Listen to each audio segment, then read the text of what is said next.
నమస్తే, welcome to N99 Telugu news. నేను మీ ఆదిత్య. ముందుగా బులెటిన్ హెడ్లైన్స్.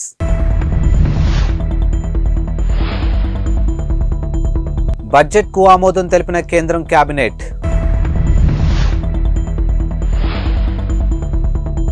కేంద్ర బడ్జెట్కు ముందు పెరిగిన వాణిజ్య గ్యాస్ సిలిండర్ ధరలు.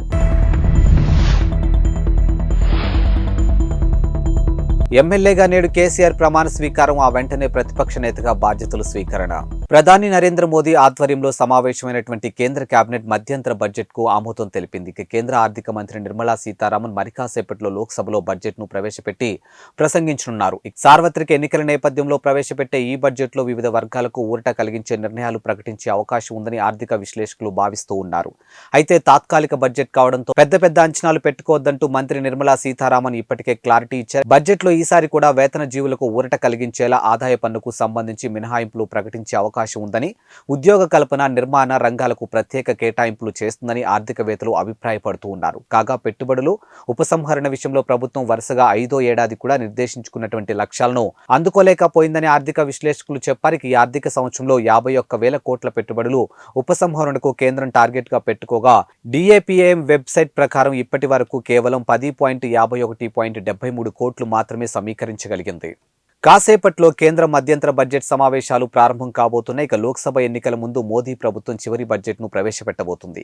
కేంద్ర ఆర్థిక మంత్రి నిర్మలా సీతారామన్ వరుసగా 6వసారి బడ్జెట్ను ప్రవేశపెట్టి చరిత్ర పుటల్లోకి ఎక్కబోతున్నారు. ఈ బడ్జెట్లో ఎన్నికల తాయిలాలు ఉండే అవకాశం ఉంది. మరోవైపు బడ్జెట్ సమావేశాలు ప్రారంభం కావడానికి ముందు LPG వాణిజ్య సిలిండర్ ధరలు పెరిగాయి. ఒక్కో సిలిండర్ పై 14 పెంచారు. ఢిల్లీలో 19 కేజీల కమర్షియల్ LPG సిలిండర్ 1,769.50కి చేరుకుంది. స్థానిక పన్నులను బట్టి ఈ ధర ఒక్కో రాష్ట్రంలో ఒక్కో విధంగా ఉంటుంది. ఇప్పటి నుంచి సిలిండర్ బుక్ చేసుకునేవారు పెరిగిన ధరను చెల్లించాల్సి ఉంటుందని, అయితే గృహ అవసరాల కోసం వినియోగించే డొమెస్టిక్ సిలిండర్ ధరలు మాత్రం పెంచలేదు.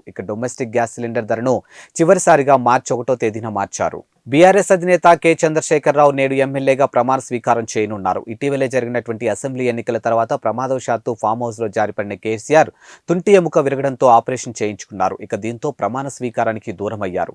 ప్రస్తుతం ఆయన పూర్తిగా కోలుకోవడంతో నేటి మధ్యాహ్నం ప్రమాణ స్వీకారం చేయనున్నారు. మధ్యాహ్నం 12 గంటలకు అసెంబ్లీకి చేరుకుంటారని, 12:45 స్పీకర్తో ఆయన ప్రమాణ స్వీకారం చేయిస్తారని బీఆర్ఎస్ పార్టీ వర్గాలు తెలిపాయి. అనంతరం శాసనసభాపక్ష కార్యాలయంలో పూజలు చేసి ప్రతిపక్ష నేతగా బాధ్యతలు స్వీకరిస్తారు. ఇటీవలే జరిగినటువంటి ఎన్నికల్లో కామారెడ్డి, గజ్వేల్ స్థానాల నుంచి పోటీ చేసిన కేసీఆర్ గజ్వేల్ నుంచి విజయం సాధించినప్పటికీ కామారెడ్డిలో ఓటమి పాలయ్యారు.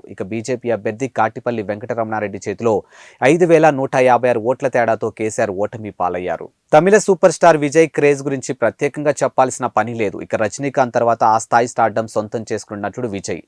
ఇప్పుడు స్టార్డమ్ ను ఉపయోగించుకుని రాజకీయాల్లోకి కాలు మోపబోతున్నాడు. దళపతి రాజకీయాల్లోకి రాబోతున్నాడంటూ గత కొంతకాలంగా వార్తలు హల్చల్ చేస్తూ ఉన్నాయి.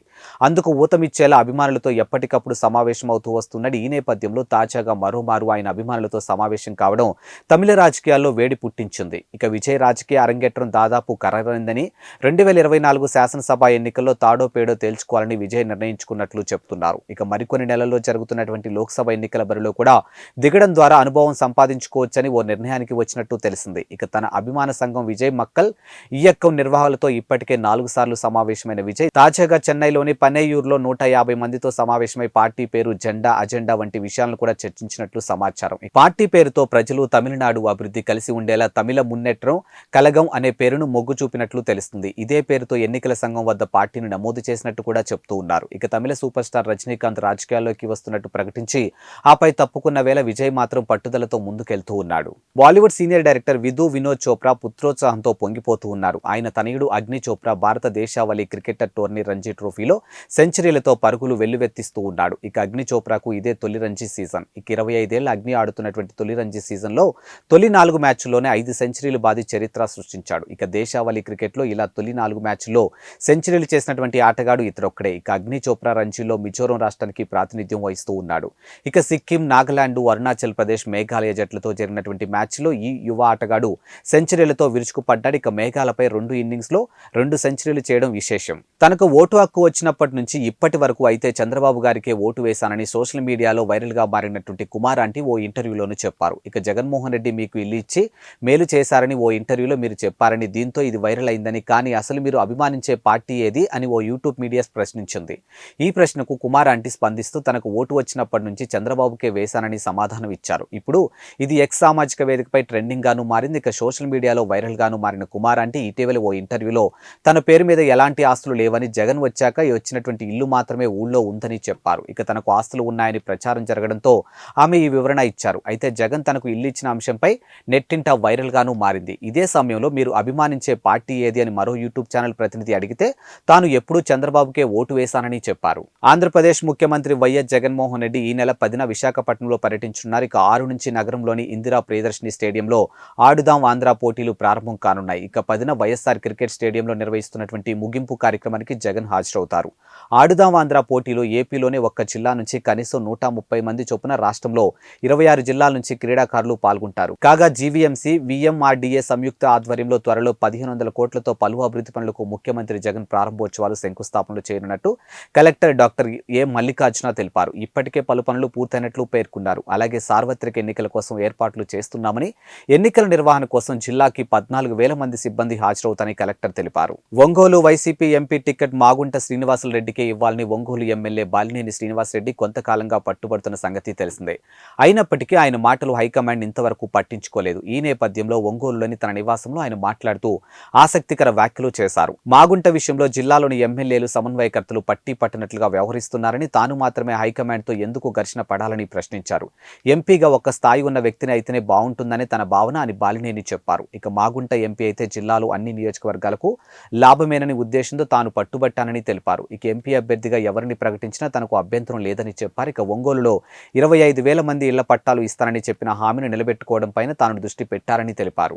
జార్ఖండ్ ముఖ్యమంత్రి పదవికి రాజీనామా చేసిన హేమంత్ సోరెన్ ని ఈడీ అధికారులు అరెస్ట్ చేశారు. ఇక నిన్న సాయంత్రం ఆయన్ను అదుపులోకి తీసుకున్న ఈడీ అధికారులు వెంటనే ఈడీ కార్యాలయానికి తీసుకుని వెళ్లారు. ఇక దాదాపుగా 7 గంటల సేపు సోరెన్ ను ఈడీ అధికారులు ప్రశ్నించారు. ఇక సీఎం పదవికి సోరెన్ రాజీనామా చేసిన నిమిషాల వ్యవధిలోని ఈ పరిణామాలు చోటు చేసుకున్నాయి.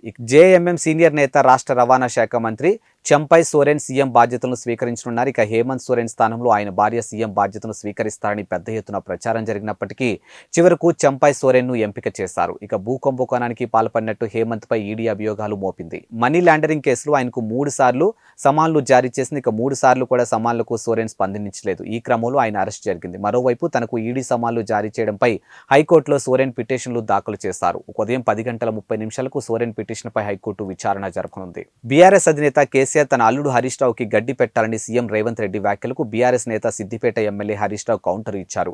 అబద్ధాలు చెప్పే ముఖ్యమంత్రికి కాంగ్రెస్ అధిష్టానమైన గడ్డి పెట్టాలని చురకలు అంటించారు. రేవంత్ రెడ్డి చెప్పేది కొండంత కానీ చేసేది గోరంత కూడా లేదని అన్నారు. ఇక నర్సింగ్ ఆఫీసర్లకు నియామక పత్రాలు అందజేత పేరిట ఆర్భాటం చేశారని విమర్శించారు. ఇక తామే రిక్రూట్మెంట్ చేసినట్లుగా డబ్బా కొట్టుకుంటున్నారని ఎద్దేవా చేశారు. ఇక నర్సింగ్ ఆఫీసర్ల భర్తీ ప్రక్రియ బీఆర్ఎస్ హయాంలోనే జరిగిందని గుర్తు చేశారు. ఇక నిరుద్యోగులు కేసీఆర్ ప్రభుత్వం వంచిందని అబద్ధపు ప్రచారం చేశారని ధ్వజమెత్తారు. ఇక కాంగ్రెస్ ప్రభుత్వం వచ్చిన 50 రోజుల్లోనే స్టాఫ్ నర్స్ నోటిఫికేషన్ ఇచ్చి నియామక పత్రాలు ఎలా నిచ్చారని నిలదీశారు. తమకు కుల్లేమీ లేదని, కానీ కాంగ్రెస్ ప్రభుత్వం మాత్రం సొమ్మొకటిది సోకొకటిది అన్నట్టుగా వ్యవహరిస్తుందని ఆరోపించారు. ఇక కేసీఆర్ హయాంలో ఇచ్చినటువంటి నోటిఫికేషన్ ప్రకారమే ప్రస్తుతం రేవంత్ ఇచ్చినటువంటి నర్సుల నియామక పత్రాలు ఉన్నాయని గుర్తుంచుకోవాలని అన్నారు. ఇక నర్సులుగా ఉద్యోగాలు పొందిన వారికి కూడా వాస్తవం తెలుసని వ్యాఖ్యానించారు. ఇక గ్రూప్ 1 నోటిఫికేషన్లు ఇస్తామనుకున్న నిరుద్యోగులకు ఆశలపై రేవంత్ రెడ్డి నీళ్లు చల్లారని అన్నారు.